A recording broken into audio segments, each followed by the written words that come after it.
Welcome, everyone, and thank you so much for joining me. I'm Josh Golden, the president and publisher for Ad Age, and today you're joining a conversation about what to expect this holiday season. Exclusive insights today on the shopper mindset during a COVID Christmas, something I was not necessarily looking forward to, but now I recognize we can't avoid it. As you're watching this today, let us know in the chat where you're tuning in from, and we will give you some shout outs a little later in the program.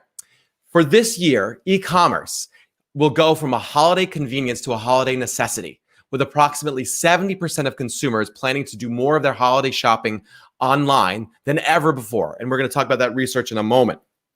But if we learned anything this year, is that change can happen quickly and marketers have to stay nimble. That's why digital shopping platforms and customer insight that they provide real massive opportunity for brands this holiday season. Joining me today for this conversation is Scott Kelleher, the head of brand ads and partnerships for eBay. Welcome, Scott, and thank you for joining me. Hey, Josh, how are you? I'm doing good, actually. I'm doing good. Where am I getting you today? Where are you in the world? You could be anywhere. France, I'm guessing. Anywhere in the world. I could pretend to be anywhere, but no, we're in lovely New Jersey today. It's a rainy, gray day here in New Jersey, but very happy to be here. I'm so glad you're joining. Even though it's raining, we're warm inside. Yes. I'm gonna start off, Scott, if I can, just defining a little bit. I'm overwhelmingly aware of eBay, obviously, as a platform for e-commerce. But I'm not positive everyone has a familiarity with the understanding of the ad platform in the comparison to the e-commerce solution. So can you give me just a little review for the reach and the understanding of how eBay and eBay ads work together?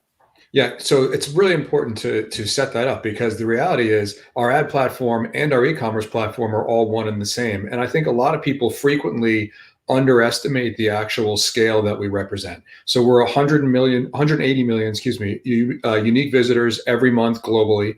We're over 100 million unique visitors every month. And a couple misperceptions, or very common misperceptions, about our marketplace. 80% of the items that we sell on the platform are brand new, and 90% are bought immediately. So people think eBay, they immediately think about the old auction site. That's not really true anymore. And the variety of products that are on the platform are incredible.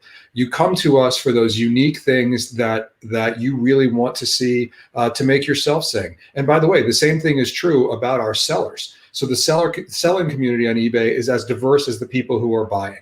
There are over 1 million small and medium-sized businesses that sell on our platform, and that range goes all the way on the other side up to some of the biggest brand names in the whole world. It's funny, Scott. I as an eBay fan and an eBay seller, I never. I got some stuff I'm getting rid of, and it's just that is the way that I think of eBay. But more recently, maybe you can help me define the timeline. When did eBay sort of make this pivot into new products that can be sold versus just sort of more of an auction? Well, it's interesting. I couldn't give you like the tipping moment, but the concept of eBay has always been built around trust and the fact that humans are basically good, and people just along the way have decided to form these communities around our platform, around the things that they love. And if you think about e-commerce, both as a media platform and as a shopping platform, finding those unique items and finding the things that you really want has become really important and really exciting. If you are a collector of things, or if you have a passion, like we could talk about any types of different areas, but let's say we were talking about sneakers. In recent years, drops and all kinds of new and limited shoes have become really popular, and places like eBay, where you can get that kind of stuff, have really grown in prominence. Interesting. Why would a small, medium-sized business or a brand marketer, for that matter, use or consider eBay versus another marketplace? I mean, is there? I'm positive there's differentiators, but I'm not entirely clear what they are. Sure. And to your point, there are other choices out there, right? But one of the things that we think is crucial for our marketplace is that we don't own any inventory. eBay takes no position in anything. We're just truly a marketplace. Our reason for being is to connect buyers and sellers. And because of that, we're much more transparent about all of the transactions and the different data that makes up that user's journey. So it's I'm not going to poke fun at anybody in particular, but it's pretty well known that there's a couple other e-commerce platforms out there that if you are very successful, they're going to knock your product off and they'll make one of their own. We don't do that. We have no house brands. We take no ownership and inventory.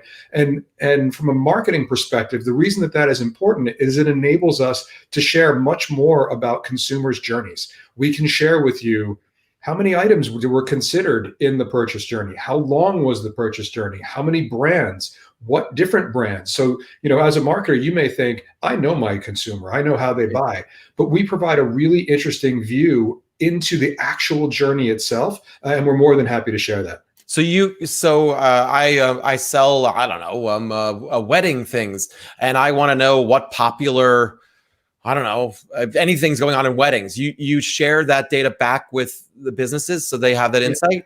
That's right. Exactly right. So it goes both directions, right? It's about understanding how consumers behave, which is always tremendously powerful, for advertisers. But also, if you're thinking about the way to design products, the ways to think about different products, we can tell you this type of customer, this buying group prefers these colors or prefers these types down to the color level. Interesting. To the cover level. And it also gets more exciting when we start talking about adjacent categories, right? Like, so I'm in the whatever business, I sell these widgets. I can find out what other categories and what other product types the people who buy my stuff are also buying, how they come in, what are they searching for, how often are they searching? And again, the key to this is that we are incredibly transparent and happy to share that information. Interesting. And your audience, you said 100, did you say 170 million? Is that right? 180 million people globally and over 100 million people in the United States. It's enormous. What's this flip, the switch between the small, medium-sized business and the larger brands? Just so I know that. Do you know that? Yeah, we don't really. Okay, I'm just curious. Thank you for calling me off. Yeah, it's all good. All good. Okay, so e-commerce obviously isn't going away. I will admit I ordered 9 things this week because of, we're going to start to have more things outside. So there was a lot of propane and heating blankets. That's sort of the plan.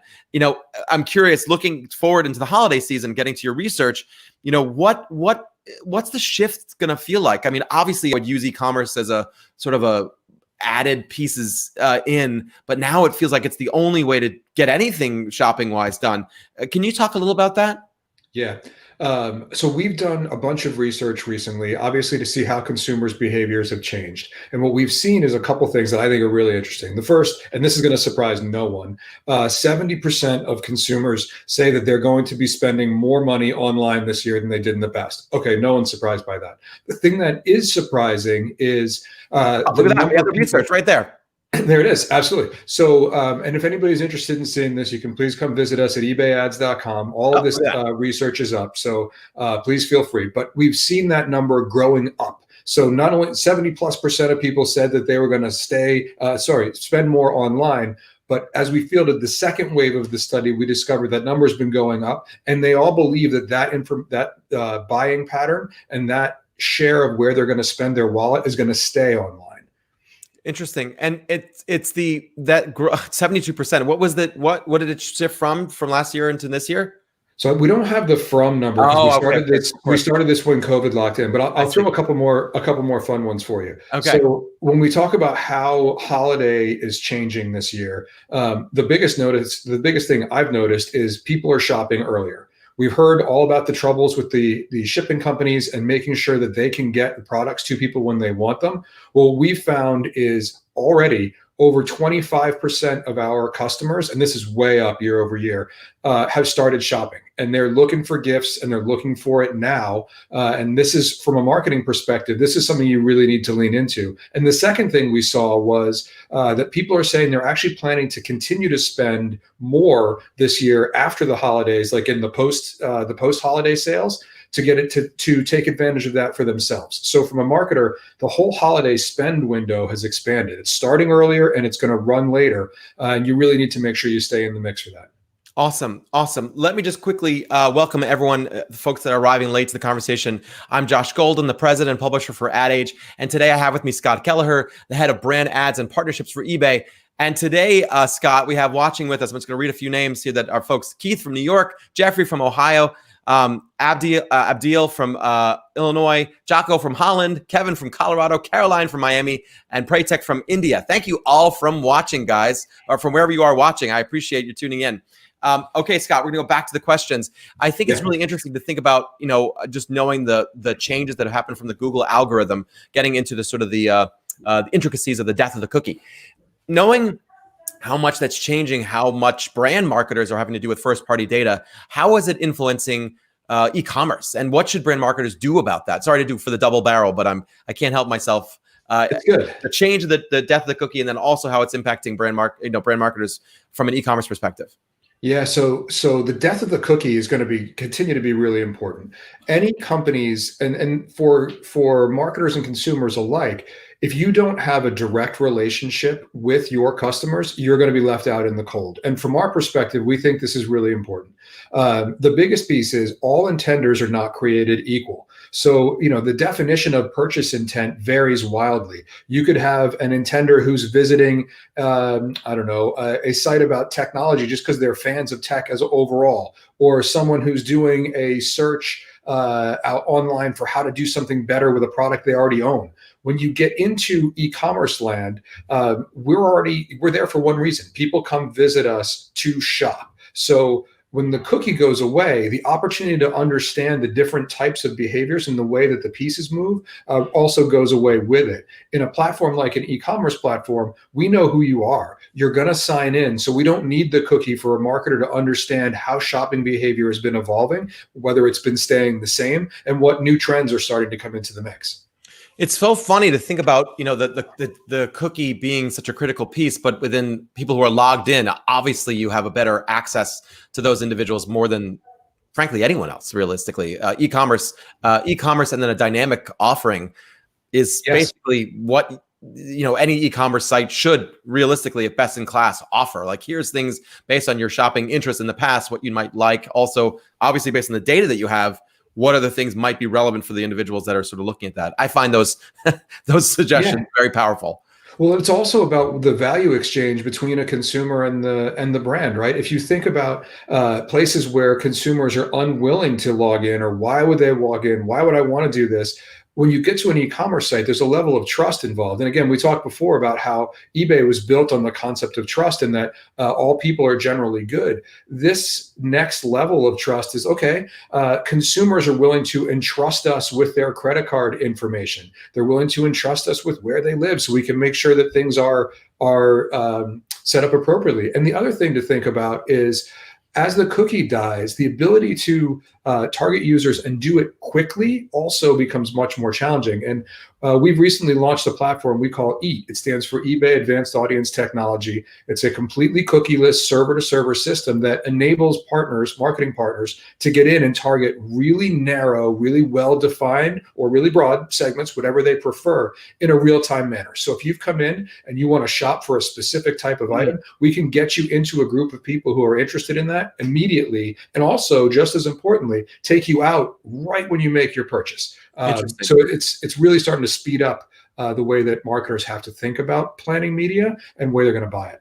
Scott, I'm just curious. Now that I'm thinking about this a little bit more, the world of retail in particular, when you think about a store, has a above the line with TV ads and print and other things driving you to the store. And then finally, when you're in the store, obviously there's a little bit of juice to sort of get you to purchase. And then there's obviously a post-store environment. How does eBay think about that kind of the historically called above the line and the below the line thinking? Because it's all done online. So it's not really, you shift it mentally? We think that things are changing, right? This is my own personal take on this. Your own, Scott Kelleher's personal take. My own 2 cents is that because brands have an innate ability to build their brand entirely online, you can start to think about the rise of all the direct-to-consumer brands and things of that nature. You can build an entire brand online. And when you partner with an e-commerce company, we can help you literally build your brand from day one, get it large, get it scaled, increase your volume, increase the velocity of transactions that you see, and then constantly be sharing enough information back to you that you can look at your next products and your next things. So from our perspective, the ability to build your brand, what used to be the above the line component, and then take it all the way through a closed loop to the end transaction all in one place is really blurring all those things. And marketers need to start thinking about how they're going to do that. Oh, fascinating. You brought up the research just earlier, and I'd love to know if there's anything else in there, categories that really have exploded or things that have changed dramatically, because I think brand marketers and folks that tend to watch this content really need to, could use that insight, obviously. So as the person who's fielded it, what in fact do you think you pulled out of there that was really valuable beyond the initial insight which offered? Yeah, so the immediacy, right? When we first locked down, we saw lots of people in self-care categories explode, right? Things like I need to take care of myself, so CPG products, or even things like hair dryers and things. All the self-care stuff exploded, and then we saw a transition into what I would call the entertainment and hobby focus. So, but not just traditional things you would think of, like games and stuff like that, obviously, but things like people wanting to customize their cars. We saw a huge explosion in car stereos and subwoofers and all kinds of interesting stuff like that. And then now things have been starting to move into the holiday piece, and we've started to see more gifting. So historically, we saw a lot of people planning to travel. I think the number around the United States is about 2/3 of people travel. We see that people are going to not be traveling quite as much this year. We heard from our eBay shoppers, it's roughly around 35 to 40% are going to travel. But the interesting thing to me is that people are looking for a more traditional holiday experience. To me, what that means is it's less, we've seen the trend in recent years about experiences and people going to do things. For us, we think that more traditional experience means they're going to be giving more traditional gifts, and they're going to be doing gifts that way. And there's also been a focus on hosting, and the number of people who are hosting this year has almost doubled in what we've seen. It's fascinating to me just to think about the innovations that have happened during the lockdown and also just sort of over the summer. Can you share with me as a last question here, Scott, what consumer behaviors you feel have permanently been changed and ones that were more temporary? This will help, I think, everyone start to recognize this is not a moment in time. This is going to stick with us. And I think there's some brands and agencies that need to configure a new way of being. Rashad Tabakawala talked about the new strange, which I think I prefer to the new normal. And so I think it's important for us to think about these insights that you might be able to offer. Yeah, so for me, it's a couple of things, especially as a marketer. I think this concept of being more nimble, understanding and staying as flexible as you possibly can, while still looking far enough out to be able to measure and plan, has got to be considered the new strange, if you will. I like that. But from a consumer perspective, what we think is really going to stick is this e-commerce existence and the ability to understand when I want to get something, how I want to get something, and the breadth and variety of what's available. The opportunity to really, if you know someone and you know them well, you can really go in and find just the absolute perfect gift for them. If you give yourself a little bit of time and focus on a place, honestly, like eBay, where we have such rich, deep communities around all types of products and all types of product categories. It's fascinating to think about that. Next time, Scott, you and I are going to play music together. I like it. And that would be fun to do. Ladies and gentlemen, Scott Kelleher, the head of brand ads and partnerships for eBay. Thank you so much for joining me today, Scott. You did a great job, and I really enjoyed hearing your insights. Thank you for sharing it with us. Thanks a lot, Josh. Appreciate it. Take care now.